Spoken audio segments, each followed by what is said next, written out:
செய்கிற இந்த வட்டலாப்பத்துக்கு தேவையான என்னென்ன பொருட்கள் அப்படின்றது சொல்லுவோம்.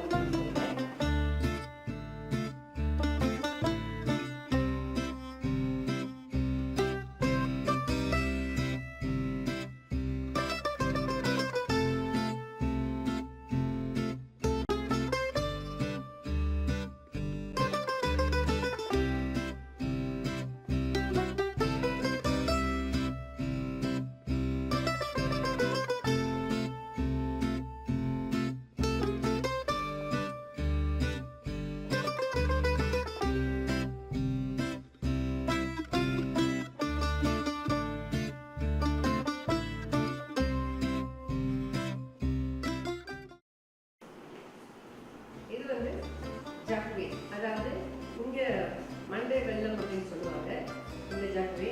ஆனால் நாங்கள் ஸ்ரீலங்காவில் இன்னொரு வெல்லம், இது ஒரு ஜக்வே, ஆனால் இது கொஞ்சம் நல்ல டார்க்காக இருக்கும், இதுதான் யூஸ் பண்ணுவோம். ஆனால் இன்றைக்கி இது கிடைக்காதனால நாங்கள் இந்த மண்டை வெல்லத்தை யூஸ் பண்ணுவோம். அப்புறம் உங்களுக்கு ஒரு 6 முட்டை தேவைப்படும். அதுக்கப்புறமா கருவேப்பட்டை, ஏலக்காய், இது 200 ml திக்கான மில்க், இது கராம்பு, இது உலர்ந்த திராட்சை, இது முந்திரி பழம். இதுதான் தேவையான பொருட்கள். இப்போ நாங்கள் இதெல்லாம் எப்படி செய்ய போறோம்ன்றத பார்ப்போம். இப்போ நாங்கள் இந்த வெல்லத்தை தேங்காய் பாலில் மிக்ஸ் பண்ணி கரைக்கணும்.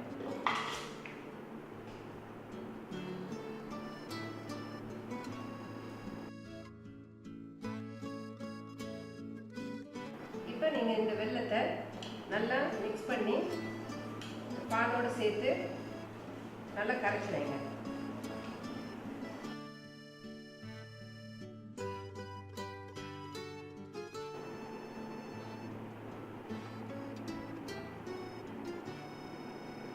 இதை இப்போ நீங்கள் நல்லா மிக்ஸ் பண்ணிவிட்டு இதை கொஞ்சம் வச்சுட்டு நீங்கள் முட்டி அடிச்சு இதுக்கு நீங்கள் ஒரு 6 முட்டை யூஸ் பண்ணணும்.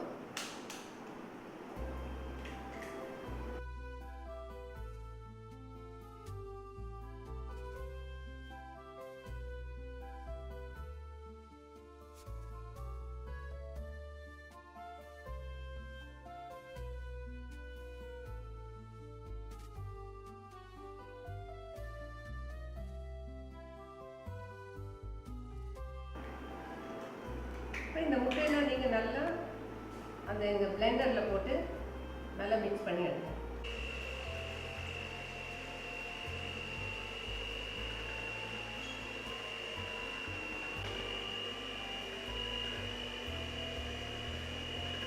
இப்போ நாங்கள் இந்த முட்டை, இந்த வெல்லம் அதெல்லாம் போடுறதுக்கு முன்னாடி இந்த கருவேப்பட்டை ஒரு பீஸ், இந்த கிராம்பு அதில் ஒரு 2 பீஸ், இந்த ஏலக்காயில் ஒரு 5-6 பீஸ் இது போட்டு நீங்கள் இதில் இடிக்கணும்.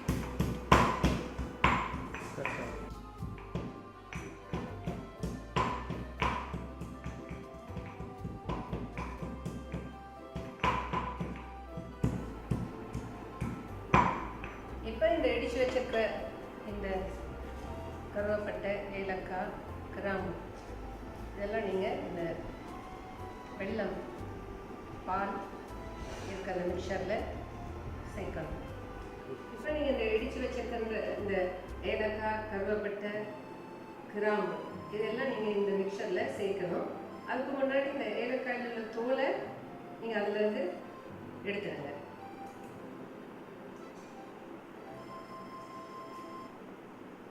இப்போ இதில் மிக்ஸ் பண்ணுங்க. ஏன்னா இதில் முட்டையெல்லாம் போட்டு நாங்கள் செய்கிறதுனால இந்த ஏலக்காய், கருவேப்பட்டை, கிராம்பு இதெல்லாம் போட்டு நீங்கள் இந்த வட்டலப்பம் செய்தால் அந்த முட்டை மனம் வராது. உங்களுக்கு நல்ல ஒரு ஸ்பெஷலான ஒரு வாசம் உங்களுக்கு கிடைக்கும். இப்போ நாங்கள் இந்த மிக்சரை பிளெண்டரில் போட்டு ஒரு மிக்ஸ் பண்ணிக்கணும். ஏன்னா இதில் அந்த வெல்லமெல்லாம் கொஞ்சம் திக்காக இருக்குது நிறையால. அந்த பிளெண்டரில் போட்டு அடித்தா அது எல்லாமே மெல்ட் ஆகிடும். அதுக்கப்புறம் நீங்கள் முட்டையும் போட்டு அதோட சேர்த்து அடித்து ஸ்டீம் பண்ணி எடுக்கணும்.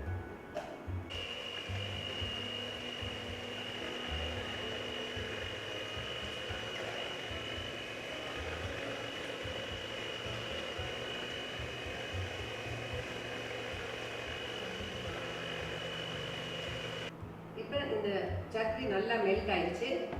அதோடு சேர்த்து இந்த எக்கையும் நீங்கள் ஆட் பண்ணுங்கள். அதையும் ஆட் பண்ணிவிட்டு இன்னும் ஒரு நிமிஷம் அதை பிளெண்ட் பண்ணுங்கள்.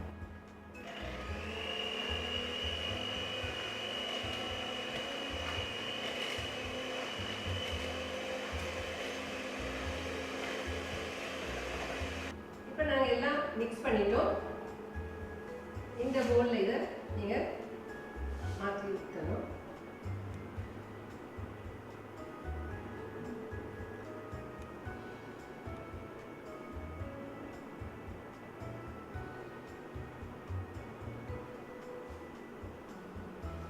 இப்போ பாருங்கள், இந்த மிக்சரை ஒரு அழகான கலரில் வந்திருக்கு. இப்போ இதை நீங்கள் வந்து ஸ்டீம் பண்ணணும். அதுக்கு முன்னாடி இதை நாங்கள் கவர் பண்ணணும். இல்லைன்னா அந்த தண்ணியெல்லாம் இதில் கொட்டி கலரும் மாறிடும், டேஸ்ட் ஸ்வீட் எல்லாமே குறைஞ்சிடும்.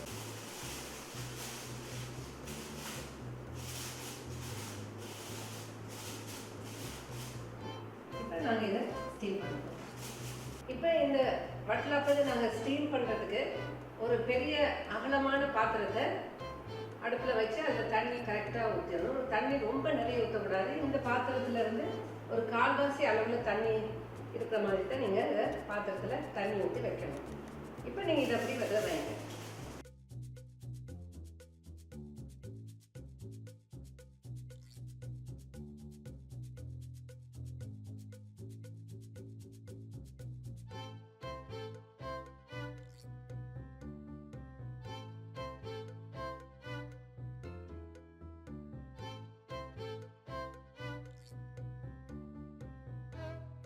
இப்போ நாங்கள் இந்த பாத்திரத்தில் வச்சிட்டோம். அதுக்கு மேலே கரெக்டான ஒரு மூடி எடுத்து அதை நீங்கள் கவர் பண்ணிடுங்க. சரியாக ஒரு 45 மினிட்ஸ் இந்த வட்டலாப்பம் பேக் ஆகிறதுக்கு உங்களுக்கு டைம் ஆகும். இந்த வட்டலாப்பம் நீங்கள் இந்த மாதிரி ஸ்டீமும் பண்ணலாம், இல்லைன்னா அவனில் வச்சு நீங்கள் பேக் பண்ணி எடுக்கலாம். ஆனால் இந்த மாதிரி பண்ணுறது உங்களுக்கு ஈஸியாக இருக்கும்னு நினைக்கிறேன்.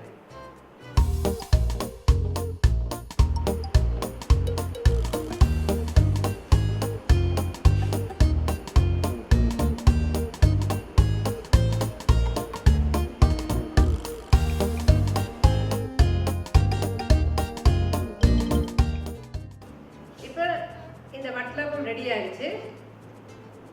இப்போ இதை நாங்கள் கொஞ்சம் ஓப்பன்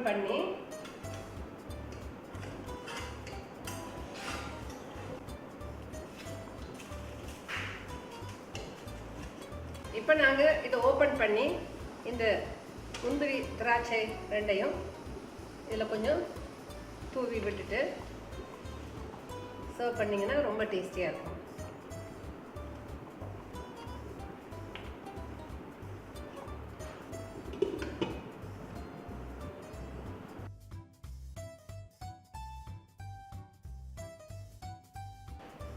இப்போ நாங்கள் இது அடுப்பில் இருந்து எடுத்துட்டோம்.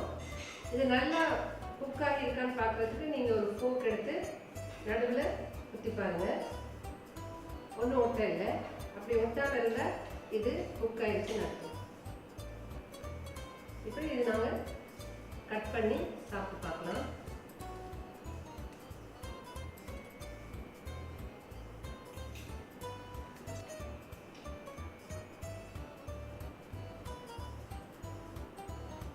இப்போ வட்டலாப்பம் ரெடி. நீங்கள் சாப்பிட்டு பார்க்கலாம் எப்படி இருக்குன்னு சொல்லி. நான் எல்லாருக்குமே இந்த வட்டலாப்பம் வந்து ரொம்ப பிடிக்கும்.